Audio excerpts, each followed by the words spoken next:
Hello aspirants sorry hello aspirants. इस video में हम हिस्ट्री के जितने भी 2023 के प्रीलिम्स में क्वेश्चन थे उन सब के सोर्सेज को देखने की कोशिश करेंगे कि ये जो क्वेश्चंस है ये कहाँ से आए हैं। ठीक है। और वीडियो के एंड में हम ये भी बात करेंगे कि अगर हिस्ट्री में इतने सारे डाइवर्सिफाइड सोर्सेज से सवाल पूछे जा रहे हैं तो कौन सा ऐसा सोर्स है जो हम पढ़ें ताकि हमारे 80 to 85% ऑफ क्वेश्चन सॉल्व हो जाए, ताकि हमें किसी और सोर्स के पीछे भागने की ज़रूरत ना पड़े। ठीक है। तो सबसे पहला क्वेश्चन, ये क्वेश्चन सेट के हिसाब से चेंज हो सकता है, तो क्वेश्चन नंबर आपको देखने की ज़रूरत नहीं है। ये है अलेक्जेंडर रे, एच बर्गिस और वाल्टर एलियट के रिगार्डिंग। ठीक है। और ये तीनों ही किस चीज़ से एसोसिएटेड हैं? आर्कियोलॉजिकल एक्सकेवेशन से। ये है स्क्रीनशॉट तमिलनाडु बोर्ड की बुक की। ठीक है। और वहाँ आप अलेक्जेंडर रे के बारे में साफ साफ दिया गया है कि वो आर्कियोलॉजिकल एक्सकेवेशन से डील करते हैं। ठीक है। तो तमिलनाडु की जो बुक आती है हिस्ट्री की, उससे आप इस सवाल को आंसर कर सकते हैं। दूसरा, ये जो लोकेशन स्पेसिफिक सवाल है, ठीक है, ये सवाल रिलेटिवली बहुत टफ है क्योंकि ये जो लोकेशन है आप किसी एक बुक में नहीं पाएंगे। अलग अलग किताबों में ये लोकेशंस दी गई हैं, जैसे ओल्ड एनसीईआरटी में आपको मिल सकती हैं ये लोकेशन, फाइन आर्ट्स की जो किताब आती है उसमें मिल सकती है। ठीक है। तो मेरे हिसाब से ये सवाल बहुत टफ है और आप इसका आंसर नहीं कर सकते। ठीक है। और इसके सोर्सेस भी डाइवर्स हैं। उसके बाद अगला सवाल जो है ये है हैंडलूम हैंडलूम डे जो हम सेलिब्रेट करते हैं, तो ये तो करंट अफेयर से उठाया गया था क्योंकि रिसेंटली इसे सेलिब्रेट किया गया था। ठीक है। और ये पार्ट की स्वदेशी मूवमेंट कब लॉन्च हुआ था? 7 ऑफ अगस्त को। ये आपको स्पेक्ट्रम से मिल जाएगा। ठीक है। राजीव अहिर सर की जो बुक आती है स्पेक्ट्रम, यहाँ आपको इसका आंसर मिल जाएगा। यानी कि इस आंसर को आप करंट अफेयर्स और स्पेक्ट्रम की मदद से सॉल्व कर सकते थे। ठीक है। तो ये रिलेटिवली इजी क्वेश्चन है। अगले क्वेश्चन की तरफ चलते हैं। अगला जो क्वेश्चन है हमारा ये है धन्य कटका के रिगार्डिंग। ये पूछा गया है कि धन्य कटका जो है ये कहाँ लोकेटेड है। ठीक है। और इसका अगर आपको सोर्स जानना है तो आप दो जगह से इस सोर्स इसका आंसर दे सकते हो। एक तो उपेंद्र सिंह की ये जो बुक आती है, ठीक है, हिस्ट्री की, एंशियंट और मेडिवल हिस्ट्री की बुक आती है उनकी, उससे आप कर सकते हो। ठीक है। या फिर न्यू एनसीईआरटी से भी आप इस सवाल का जवाब दे सकते हो। ये जो स्क्रीनशॉट है ये न्यू एनसीईआरटी से ली गई है। ठीक है। न्यू एनसीईआरटी थीम्स इन, जिस किताब का नाम है थीम्स इन इंडियन हिस्ट्री, वहाँ से ली गई है। और यहाँ पे देखिए कि आंध्र प्रदेश के आसपास इस जगह का नाम दिया गया है। ठीक है। तो आप यहाँ से आसानी से जवाब इसका दे सकते थे। अगले क्वेश्चन की तरफ बढ़ते हैं। अगला क्वेश्चन है बुद्धिस्ट स्तूपा के रिगार्डिंग। ठीक है।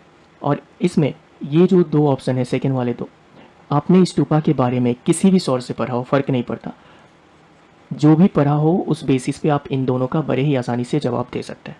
बट इस चीज़ का कि स्तूपा जो है वो बुद्धिस्ट ओरिजिन है कि नहीं, इस चीज़ का जवाब आप उपेंद्र सिंह की किताब से दे सकते हैं। फाइन आर्ट्स अगर आपने पढ़ी है वहाँ भी इसका जवाब मिल जाएगा आपको। और न्यू एनसीईआरटी, वहाँ भी आपको इसका जवाब मिल जाएगा। ठीक है। तो ये है न्यू एनसीईआरटी से ली गई स्क्रीनशॉट। और यहाँ साफ साफ लिखा गया है मैं है प्री बुद्धिस्ट, यानी कि जो स्तूपा का इरेक्शन है, यानी कि स्तूपा जो बनाया जाता था वो प्री बुद्धिस्ट भी हो सकता है। ठीक है। यहाँ साफ साफ दिया गया है। तो आप यहाँ से न्यू एनसीईआरटी से और उपेंद्र सिंह की किताब से प्लस फाइन आर्ट से इसका आंसर दे सकते हैं। ठीक है। आगे बढ़ते हैं। अगला जो क्वेश्चन है ये है पोर्ट सिटीज़ के रिगार्डिंग। ठीक है। और यहाँ पे नाम दिया गया है कोरकाई, पोमपुर, मुजीरी। ठीक है। अब इनका जवाब आप कहाँ से देख सकते हो? आप उपेंद्र सिंह की बुक से दे सकते हो, न्यू एनसीईआरटी में जो मैप दिए गए हैं, ठीक है, वहाँ से दे सकते हो, या फिर तमिलनाडु बोर्ड की जो बुक है, ठीक है, आप वहाँ से भी इनका जवाब दे सकते हो। अगले सवाल की तरफ बढ़ते हैं। ये है तमिलनाडु बुक से मैंने स्क्रीनशॉट ली है। ठीक है। यहाँ पे आपको कोरकाई साफ साफ दिख रहा है। उसके बाद हम बढ़ते हैं आगे नेक्स्ट सवाल की तरफ। ये है वता किरुतल यानी कि इस टर्म के बारे में आपको बताना है और इसका आंसर है लास्ट वाला। ये आपको बस उपेंद्र सिंह की किताब में ही मिलेगा और कहीं इसका आंसर आपको नहीं मिलेगा। ठीक है, आगे बढ़ते हैं। यह है उपेंद्र सिंह की किताब से ली गई हुई स्क्रीनशॉट। नेक्स्ट, ये वाला, ये सारे किंगडम ये आपको इग्नू के मटेरियल से मिल जाएंगे, एनसीईआरटी से भी मिल जाएंगे। ठीक है, तो ये जो क्वेश्चन है इसका जवाब आप इग्नू के मटेरियल से और एनसीईआरटी से भी दे सकते हो। अगला जो क्वेश्चन है ये है देवराय प्रथम, इसका आंसर है। ठीक है, और ये ओल्ड एनसीईआरटी अगर आप सतीश चंद्र की पढ़ो, ठीक है, तो वहाँ आपको इसका ये मेडिएवल हिस्ट्री आती है ना सतीश चंद्र सर की, तो आपने अगर वो पढ़ा है तो आप इसका आंसर दे सकते हैं। न्यू एनसीईआरटी में भी ये जो ब्रिज बनाया गया था, ठीक है, तुंगभद्रा रिवर पे, इसके बारे में मेंशन ज़रूर किया गया है, बट किस किंग ने बनाया था उसका जिक्र यहाँ पे नहीं है, तो आप न्यू एनसीईआरटी से इस सवाल का जवाब नहीं दे सकते। ठीक है, आगे बढ़ते हैं। ये है विच ऑफ ओके, किस रूलर ने गुजरात जो था सरेंडर कर दिया था। ठीक है, और ये थे बहादुर शाह। ठीक है, देखते हैं ये कहाँ से हमें मिलता है। अगर आपने स्पेक्ट्रम पढ़ी है, ठीक है, तो आपको ये साफ साफ स्पेक्ट्रम में मिल जाएगा। अगले सवाल की तरफ बढ़ते हैं। अगला सवाल है, ये कुछ किताबें दी गई हैं उधर और इधर इनको हमें मैच करना है। ठीक है, और इस सवाल को अगर आपको चारों ऑप्शंस जानने हैं कि किस किताब को किसने लिखा है, तो आपको मणिक लाल की किताब प्लस आर.एस. शर्मा, दोनों ही ओल्ड एनसीईआरटी है। ठीक है, अगर आपने दोनों ही ओल्ड एनसीईआरटी पढ़ रखी है तो आप इसका जवाब आसानी से दे सकते हैं, क्योंकि फिर आपको चारों ही चीज़ें पता होंगी। ठीक है, तो मणिक लाल प्लस आर.एस. शर्मा की दोनों ही ओल्ड एनसीईआरटीज। ये वाला क्वेश्चन, ठीक है, यहाँ पूछा गया है कि गवर्नर जनरल को गवर्नर जनरल ऑफ इंडिया कब बनाया गया। ये यहाँ पे है और इसका भी आंसर आपको साफ साफ, ओके, इसकी स्क्रीनशॉट में लेना भूल गया हूँ, इसका भी आंसर आपको साफ साफ स्पेक्ट्रम में मिल जाता है। ठीक है, जब आप ये वाला एक्ट पढ़ रहे होगे तो आपको वहाँ भी मिल जाएगा, और लक्ष्मीकांत पॉलिटी की जो बुक है उसमें भी आपको ये मिल जाएगा।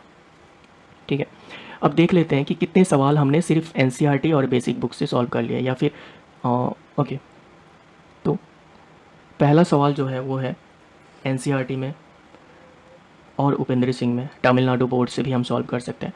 दूसरा सवाल उपेंद्र सिंह, तीसरा भी दूसरा ही था ये, तीसरा एनसीईआरटी से कुछ हद तक इसका हम जवाब दे सकते हैं। चौथा ओल्ड एनसीईआरटी से दे सकते हैं, न्यू से नहीं दे सकते। फिर ये वाला, ये मॉडर्न हिस्ट्री का सवाल स्पेक्ट्रम से हम आसानी से आंसर कर सकते हैं।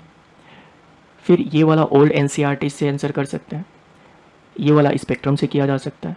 ठीक है, तो लर्निंग्स क्या रही हमारी यहाँ से, पहले हम बात कर लेते हैं मॉडर्न हिस्ट्री की।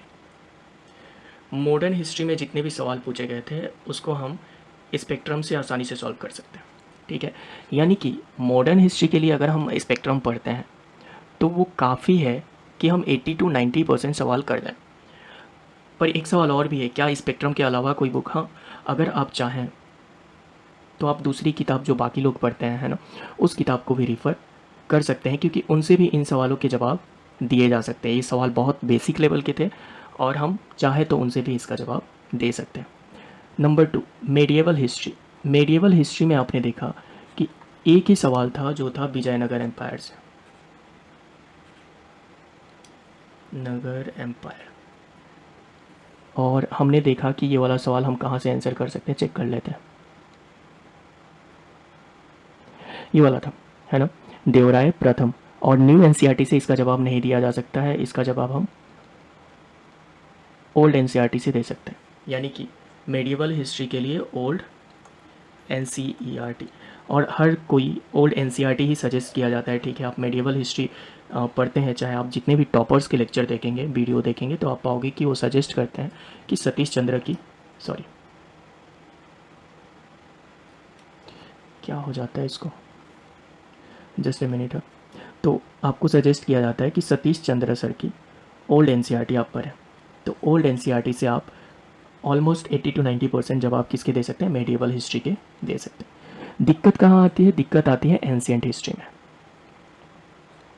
एंशिएंट हिस्ट्री एनसीईआरटी हिस्ट्री में हमने देखा कि उपेंद्र सिंह की किताब से मोस्ट ऑफ द सवाल के जवाब दिए जा सकते हैं, प्लस एनसीईआरटी से भी दिए जा सकते हैं। बट यहाँ प्रॉब्लम यह है कि ये एक बहुत ही बल्कि किताब है,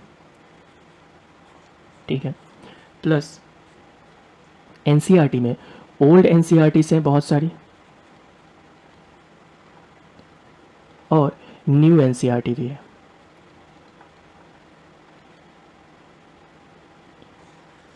और यहाँ हमने देखा कि हिस्ट्री से अगर 6 सवाल पूछे गए हैं तो 6 में से 3 के जवाब आप एनसीईआरटी से भी दे सकते हो, यानी कि 50% सवालों के जवाब आप एनसीईआरटी से दे सकते हो, ठीक है। 50% क्वेश्चंस के जवाब आप एनसीईआरटी से दे सकते हो। तो एक तरीका तो ये हो सकता है कि आप मॉडर्न हिस्ट्री और मेडिएवल हिस्ट्री को अच्छे से प्रिपेयर कर लो, और यहाँ अगर आपकी 50% एक्यूरेसी रहती है किसी भी एक सोर्स को पढ़ के तो वो बहुत अच्छी बात है। उसके लिए आप क्या करो, या तो उपेंद्र सिंह पढ़ लो, या तो एनसीईआरटी पढ़ लो नई वाली, या फिर ओल्ड एनसीईआरटी पढ़ लो, या फिर तमिलनाडु बोर्ड की बुक पढ़ लो। इन सब में से कोई एक ही सोर्स आपको पढ़नी है, सारे सोर्स आपको बिल्कुल भी नहीं पढ़ने, कोई भी एक सोर्स। या फिर इसका और एक सॉल्यूशन क्या हो सकता है कि आप ओल्ड एनसीईआरटी चाहे न्यू एनसीईआरटी कोई भी एक बुक पकड़ ले। मान लीजिए हमने तमिलनाडु बोर्ड का बुक पकड़ लिया और तमिलनाडु बोर्ड के हिसाब से, बुक के हिसाब से हमने अपने नोट्स रेडी कर लिए, ठीक है। ये हमारा नोट्स रेडी हो गया तमिलनाडु बोर्ड्स के हिसाब से। अब हम क्या करेंगे कि ये जब हमारा रेडी हो गया, ठीक है, तो उसके बाद हम ओल्ड एनसीईआरटी पढ़ेंगे और यहाँ से जो भी फैक्चुअल चीज़ें, ठीक है, फैक्चुअल चीज़ें दी गई हैं, जैसे ये वाला पोर्ट हो गया, ये वाली किताब हो गई, किसने लिखी है, इस वाले किंग ने क्या किया था, इसके कोड पोइट कौन थे, अगर वैसी कोई चीज़ें मिसिंग आ रही है तो उसको हम इस नोट्स में इंक्लूड कर लेंगे। उसके बाद हम क्या करेंगे, न्यू एनसीईआरटी पढ़ेंगे और यहाँ से भी जो भी इंपॉर्टेंट फैक्चुअल चीज़ें हैं उनको हम अपने नोट्स में इनकॉर्पोरेट कर लेंगे। फिर हम क्या करेंगे, उपेंद्र सिंह की किताब पढ़ेंगे और वहाँ से भी जो भी फैक्चुअल डाटा मिसिंग है अब तक, वैसे ज़्यादा कुछ अब मिस नहीं हो रहा होगा, उसको भी हम यहाँ पे इनकॉर्पोरेट कर लेंगे। पर दिक्कत ये है कि ये सब करने में आपको काफ़ी सारा टाइम लगने वाला है, ठीक है। ये बहुत सारा आपका टाइम कंज्यूम कर लेगा, ऑलमोस्ट 2 to 3 मंथ्स, ठीक है।